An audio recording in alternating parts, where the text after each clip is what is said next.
Welcome back to my cozy corner of the internet.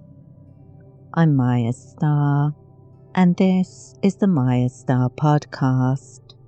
I teach energy healing courses online through Mayastar Academy, share spiritual guidance and mystical musings on the Maya Muses blog, and provide healing, ritual and spellcasting services as a star-seeded shaman and professional witch.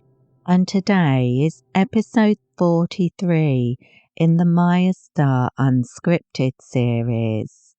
Today I'll be talking about how you can become a healing artist and what art means in the context of energy healing and the healing arts. At the end of this episode, I'll be drawing from the Lemurian Star Child Oracle for our Starseed Guidance segment, where I'll present some ideas for reflection and meditation. And as always, you can view the card for this week's Oracle on the Mayastar Podcast YouTube channel by going to the channel homepage and then to the Community Posts tab. As usual, I come armed with notes, but without a script. So we'll be meandering around these topics and pursuing the scenic route to enlightenment.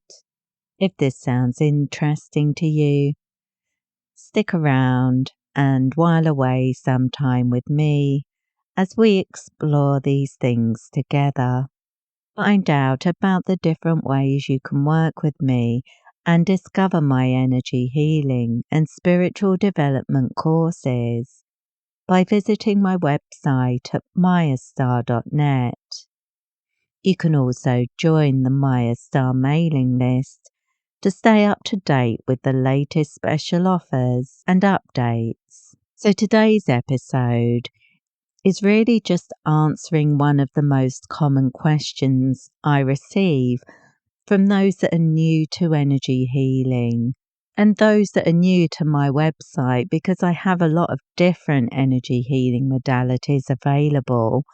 So it can be a bit overwhelming for newbies who don't really know where to start. So one of the most common questions I get is, which energy healing system should I start with? And really there isn't a right answer to that question, because it really depends on what energy you're drawn to, what sort of goals you have for your energy work, because not all healing is for sort of physical healing. It could be that you want to focus on emotional healing or activating particular energy centers or aligning with a manifesting mindset and tapping into the power of the law of attraction, for example. So there's a great variety, and that's going to determine the best options for you at that time. And I often think it's a bit like if somebody wanted to create some art. If you were new to creating art, you wouldn't go into a shop and say, what colour paint should I buy first? Because it doesn't really work that way. An artist will choose whatever colours they feel drawn to at that time, whatever's going to work for them at that time. And they'll experiment with those colours and develop their skills and abilities as an artist. They'll sort of grow into the medium that they've chosen. And the same thing applies with energy work. You will tend to work with a variety of energy healing systems. So we're going to look into that in this episode and consider why different frequencies resonate with different people, how different modalities can blend together, like colours on a painter's palette, and how you can develop a unique practice that reflects your soul's energy. I think the first thing to consider is that energy healing isn't just a mechanical process. It's not a step-by-step painting by numbers experience. It's a creative form of healing. It's an art form, and it's fluid. It expresses something essential in your energy field, and you're communicating that through your healing practices. And if you imagine an artist, a new artist, even as a beginner, they won't work with just one colour. They will learn to layer those colours and mix them and blend them to create new colours in order to create shades and light in their artwork. And that's going to be something that they have to practice to fine tune, just as you would with energy healing. You will work with a variety of energy healing systems, and you'll develop your own unique way of blending those energies and applying them during a healing session or for other purposes. I mean, you may use them for cleansing the energy within your home or creating a sacred space for other types of spiritual practice. And each energy healing modality has a unique frequency. So you could think of those as being like different colours or flavours, where some are higher frequencies, some are more attuned to particular energy centres. They all have unique vibrations. But what they all have in common is that they are working with subtle frequencies of energy, subtle frequencies of light energy, and they can help you to connect with higher spiritual realms. And by working with a variety of different frequencies, you'll have a kind of spiritual toolkit that you can use for different applications. Like you might have a system that you work with regularly for clearing the energy within your home, perhaps the violet flame. But perhaps you also use that energy for cleansing your energy field after you've been providing healing treatments for other people to make sure you don't carry any of the energetic debris with you when you go about your life. But you might tend to focus on Usui Reiki for your healing sessions with other people. And then you might choose to focus on a different system, perhaps Lotus Fountain Healing for your self-healing sessions. And perhaps you use the Orb of Life energy healing system for sending distance healing energy to your friends and family. So you'd be working with a variety of techniques, a variety of different colours, and becoming an artist in your own right. So when you're thinking about starting energy healing and you're not sure where to start, I think the first thing to consider is, what do you feel drawn to? Do you feel drawn to angelic energies, or do you feel drawn to Pleiadian energies? Is there a particular category of energy healing that you feel particularly resonates with you? Because your intuition is going to be your primary and most important guide in discovering which energies will be most powerful and most transformative for you. But as you develop new skills as a healer, as you get used to working with different frequencies so that you can differentiate between them so that you are much more tuned into those subtle frequencies, you will likely find that different energy healing systems will call to you.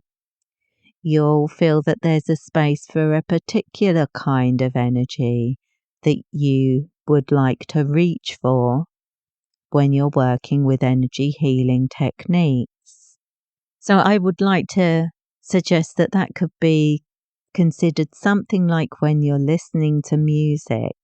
Your mood can be different, and sometimes a certain type of music will vibe with you, but at other times it won't.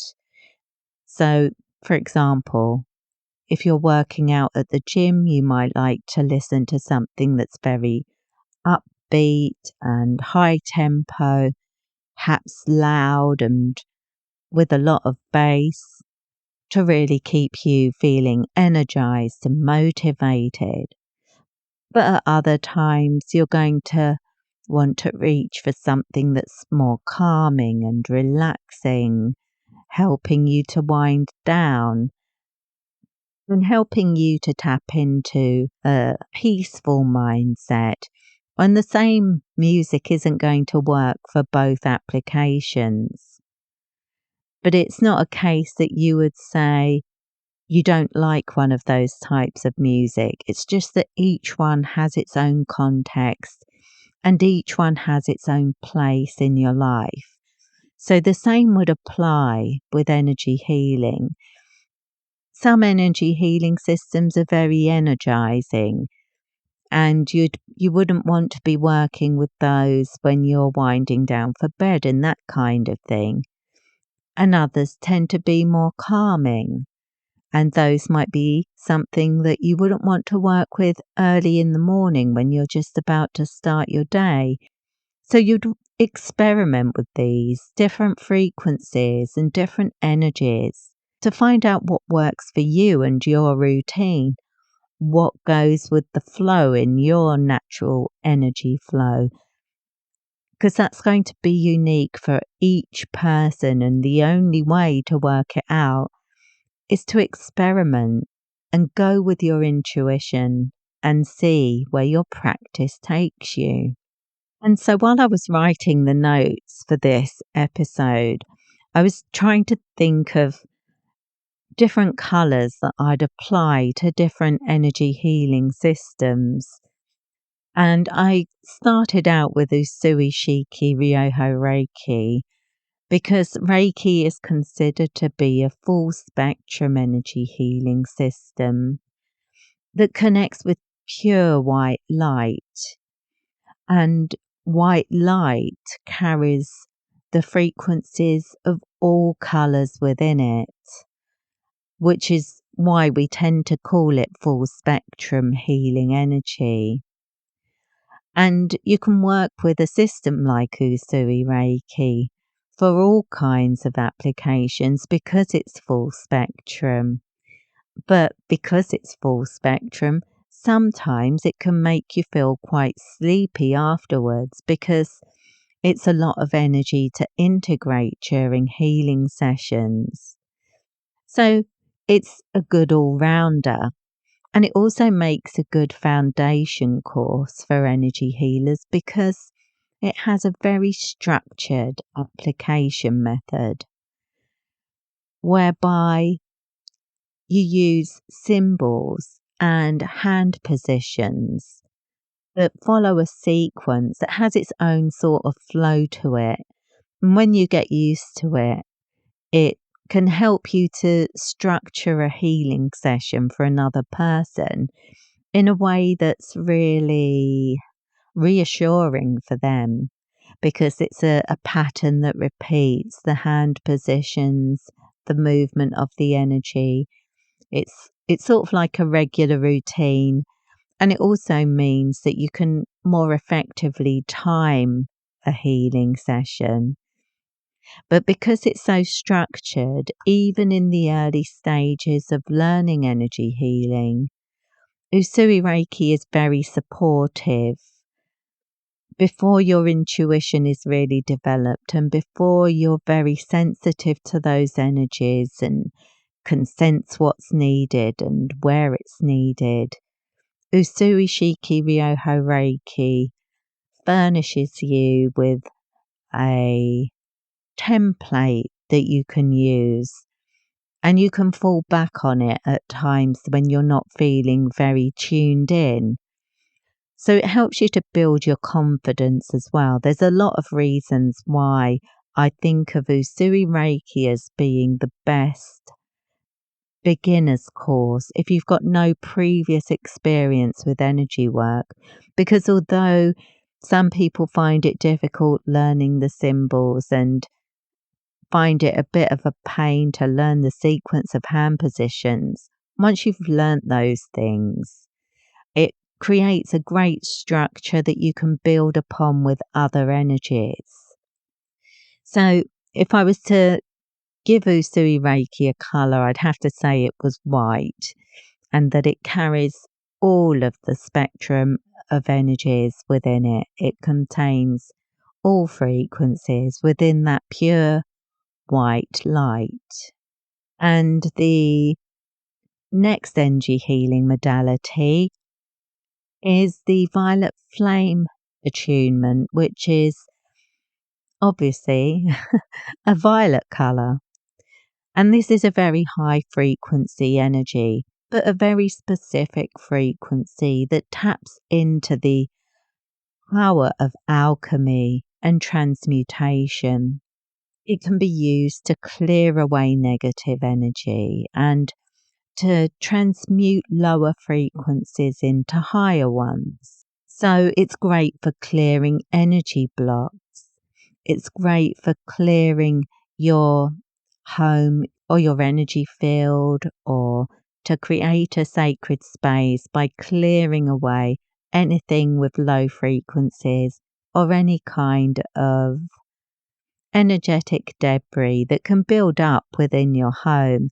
Any areas where energy becomes stagnant, the violet flame can be used to clear those away and increase the flow of life force energy throughout.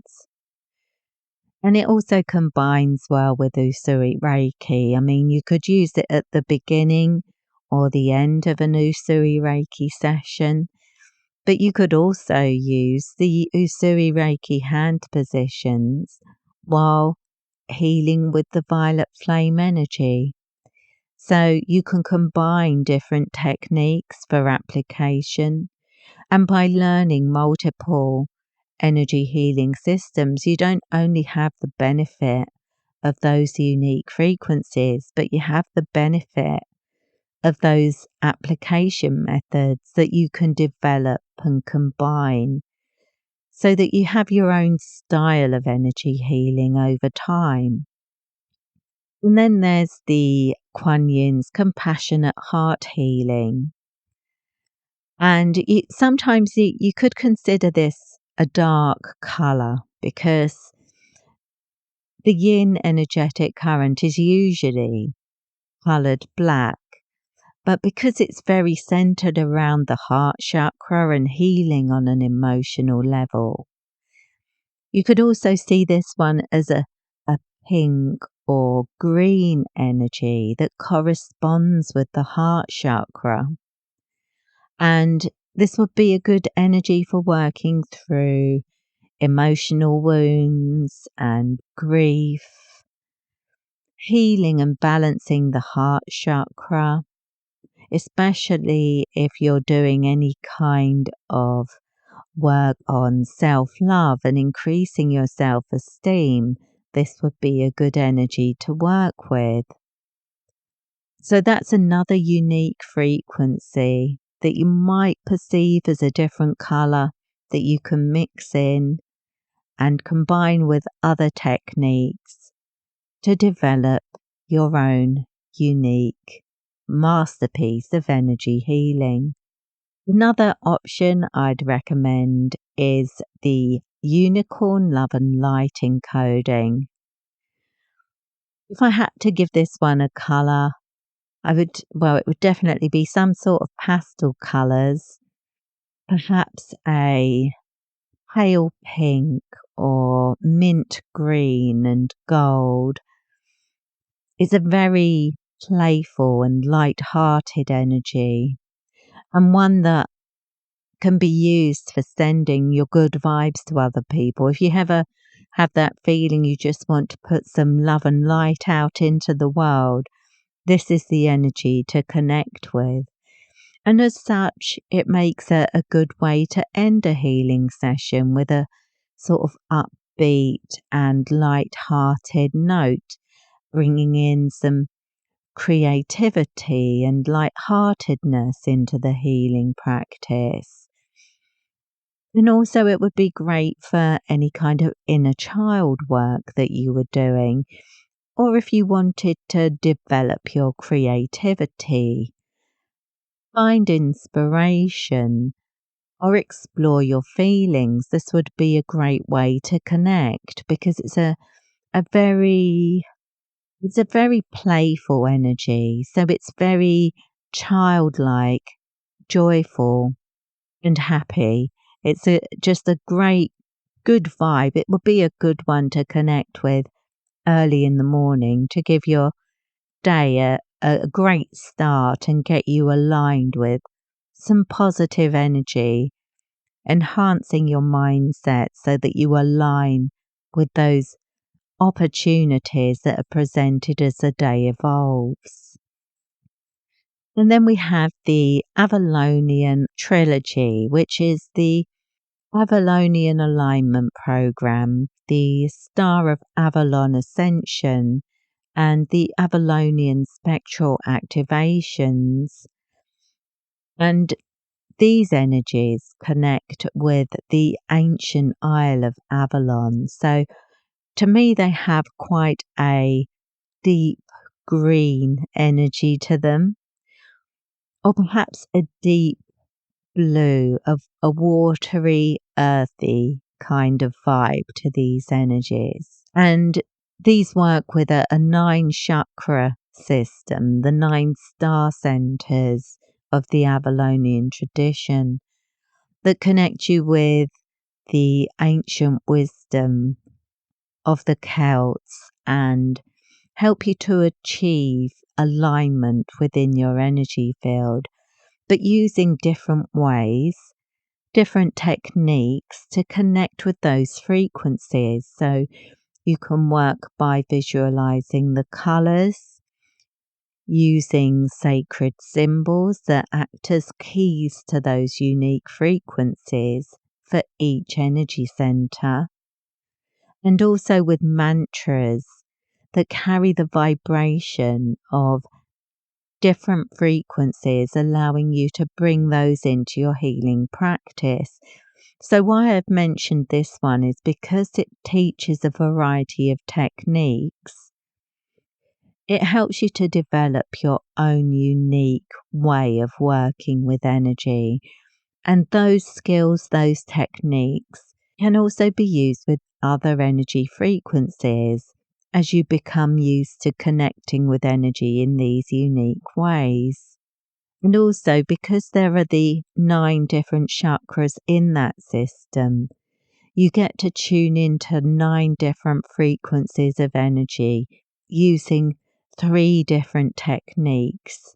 So you're developing your sensitivity and learning your way around those frequencies in different ways so that you get much more tuned in, and your intuition can really play a powerful role in your healing practice.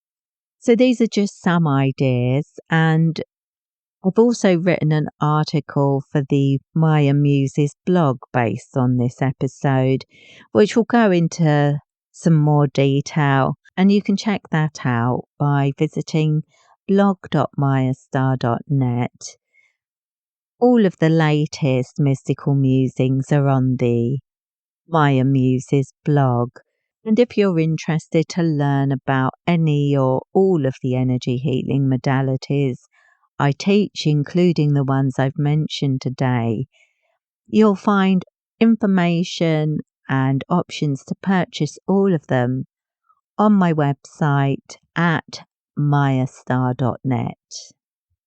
So now we come to our Starseed Guidance segment, where we seek some spiritual inspiration for the week, drawn from the Lemurian Star Child Oracle that I've been using to connect with my Lemurian guides for some ideas we can reflect on and use as our jumping off point for spiritual work.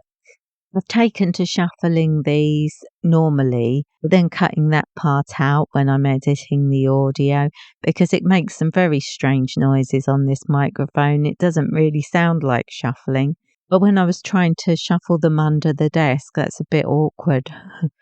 Okay, this week's card is called Angelic Ones. It features a pink and mauve energy radiating from a feminine looking light being, a very angelic vibe with lots of light indicating an alignment of the energy centers. Overall, the colours give the sense of a very heart-centered energy to this card and connection between the heart and the crown chakra. In fact, I'm reminded of the recent edition of the Guardian Angel Reiki course to the syllabus because it does have quite a Guardian Angel vibe to this card.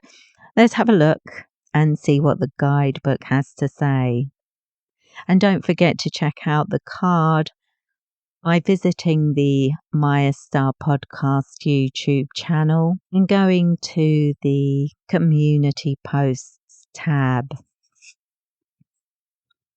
Okay, the card is called Angelic Ones and it says, divine healing is upon you, divine grace and divine guidance, light from the throne of God, new earth, inspiration, singing, mystical unfoldment, outpouring love. The angels guide me throughout my life so that I can find my path of light and follow my peaceful and joyous heart. The angels want to be with you, to give you comfort and direction. You are being asked to surrender your emotions, to hand them over to the angelic realms. There is much grace at work in your life, grace that is not always visible with your third dimensional eyes. Your life is being directed in divine ways that are mysterious to you, but it has always been this way. From the time you took your first breath, the angels are omnipresent and they follow you everywhere you go. Oh, it is a very much a guardian angel kind of vibe, isn't it? Yeah, so if you feel drawn to connect with this energy and you've been attuned to any of the angelic energies that I teach, I mean, Guardian Angel Reiki is just the newest addition, but there's also the Archangelic Flames, the Lightworker Archangelic Links, the Angel Lightworker Program, Colours of Angels, Angel Light Initiations and Angelic Empowerments, just off the top of my head. So there are a lot of different angelic energies you might want to tap into. But if you feel drawn to connect with the energy of this card, I think any of those would be a great choice for you to focus on this week.